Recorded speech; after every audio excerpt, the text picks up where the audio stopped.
last home game, I want to make sure I acknowledge three groups of people.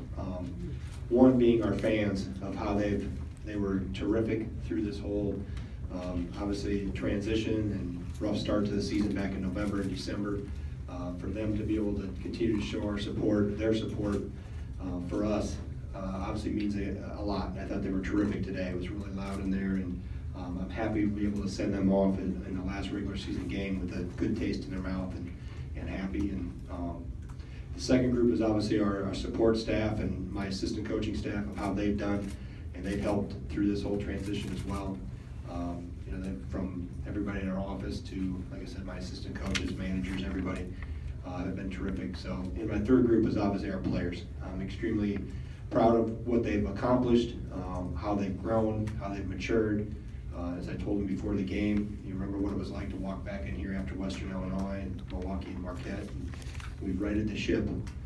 Let's make sure that we finish this home stand and our last regular season home game on the right note and go out of here with the right taste in our mouth. And for them to respond and how they played and worked, and hasn't always been a work of art, but they've always found a way since obviously early January, I think the last time when Maryland was in here. So that means a lot for them to rally and know that they want to protect the home court. And obviously you're sending out one senior on the right note, and it's nothing worse than losing on senior day, and nothing better than making sure you're winning on senior day. So with that, I'll take any of your questions you have.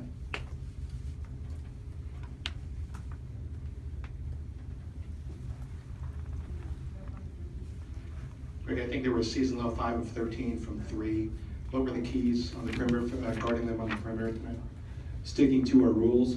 We have within our system, we have rules of how we guard various actions on the perimeter. I thought we gave up 2 in transition in the first half. Some of that's due to offensive miscues. One of them was due to not matching, and we got 2 bunched up in transition. But I think trying to minimize opportunities, because that's a team that shoots it very well. And I've watched films of them shooting it, making 13, 14, 15 a game. And when they're able to do that, that really fuels what else they can do. And I thought we did, for the most part, especially having a lot of guys that have not guarded that system. Nigel and Bronson have, Zach has some, but the rest of them have not. And at times it showed. And obviously the scout team does a pretty good job of replicating it, but they can't run it at the same speed, and the timing is different.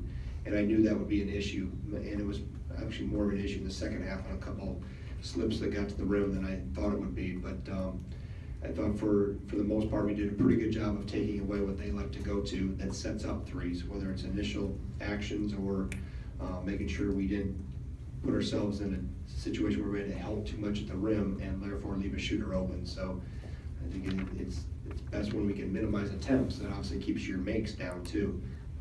So I was relatively pleased with how we defended the arc.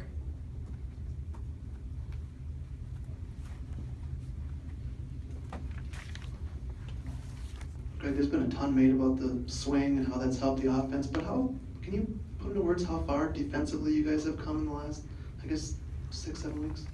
Yeah, we've matured, I think, from understanding the chemistry. Everybody talks about offensive chemistry, or the ability to play together offensively, and the synchronization. I think that also has to mature defensively. And I think we've gotten better in terms of when to exchange screens, when not to. I think we've gotten better in terms of where to squeeze, and in terms of minimizing driving lines away from the ball. We've gotten better at chasing and not making as many mistakes prior to any cut taking place.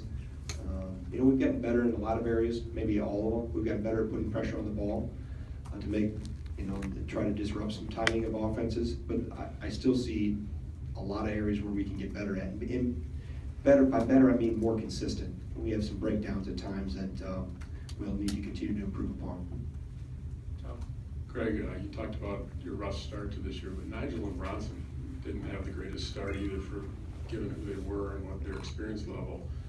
They were big for you in the second half here today. Well, how far have those guys come, and what kind of strides have they made, I guess?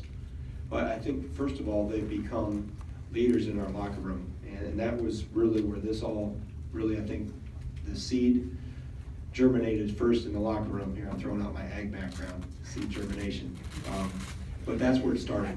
If we don't mature and grow and become more cohesive off the floor, and specifically in the locker room, because that's obviously where all 17 congregate every day. We don't have the same results on the floor. So I think that's where it really started. And then obviously, I think their teammates have also improved, and it's helped take some of the pressure off them. Therefore, they've been in more advantageous situations. I think our ability to play inside out has helped Bronson.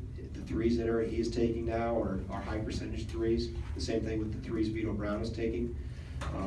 Those are high percentage threes, and it's in large part because of the development of Nigel on the block and the development of Ethan on the block, and our unselfishness and our willingness to spread the floor, share the basketball, but understand too that we have to play inside out. If we can score inside and get to the free throw line, that makes us difficult to guard, and if teams going to commit extra help to that lane area, and we have to be able to be cognizant enough to recognize that and make sure, and also unselfish. You know, a team, you can say one thing about knocking down threes, but you have to be unselfish, and I think this group has really grown in that area. And again, that goes back to the whole locker room culture that's really improved. Jeff? Greg Beeline pointed out he thought that you guys won a lot of battles for 50-50 balls, and there were probably 3 plays I'm thinking of. 2 saves by Bronson in the first half that led directly to hoops, and then Showalter, I think, breaking up a transition play. What's the effect of those plays in a game that was tight for the most part until the end? I think anytime you can win those, what we call them plays that don't take talent, you know, that's an extra effort play. And those are, when the ball goes up, it's 50-50, a 50-50 ball. Fortunately, we saved some mistakes in terms of passes we tried to make or positions we put ourselves in. You know, there's a teammate trying to help out another teammate and, you know, save the possession, so to speak. So I thought there were some extra effort plays, and we've done that throughout the year at various times, but those few in that first half were big. Back. How good does it feel with one game remaining? I was just looking for my water up here. Usually have a bottle. End of the season. Oh, okay. End of the season? Yeah. All right, out of water? All right, go ahead. With one game remaining, how far the team has come, and you guys once again have an opportunity to finish in the top 4. And then one other question after that, how nice was it to get Jordan into the game and see him score a few points? Did they cancel one of our other games? Do we have 2 left in the regular season? Right, we're at Minnesota and Purdue, okay. So your question, obviously, the only thing that ends tonight is our ability to play at our home court. From now on, we're either at Minnesota, at Purdue, or on a neutral floor. So we have a lot of basketball hopefully in front of us, a lot of areas that we can improve upon and grow from. And I think there's obviously, I'll find 60 to 80 things, some positive, some not so positive on film, and show them tomorrow. And we'll look at improving and where areas we can get better. And then I think, obviously, to answer your question about Jordan, you know, he committed a lot to this program. And anytime you have somebody come in and walk on, pay their own way to go to school here, and then decide to redshirt, so you stay another year, even though when he had come in with Frank and Trey Jackson, he gave up a chance to go out in a graduating class with those 2, and you leave that group you came in with. That tells a lot about his commitment to this place and how important this program is to him. So for him, you know, everybody always wants more minutes and more playing time, but for him to commit and sacrifice like he has, he's made great contributions that will never get in the box score or in the headlines to this program. And he's going to be extremely successful after college. He'll graduate here in a few months, and he's already got a job lined up and ready to go. And you know, he's obviously always welcome back. But he's made a huge contribution to this program and has helped, you know, solidify that locker room with a little more experience, especially this year, going through the growing pains we've gone through.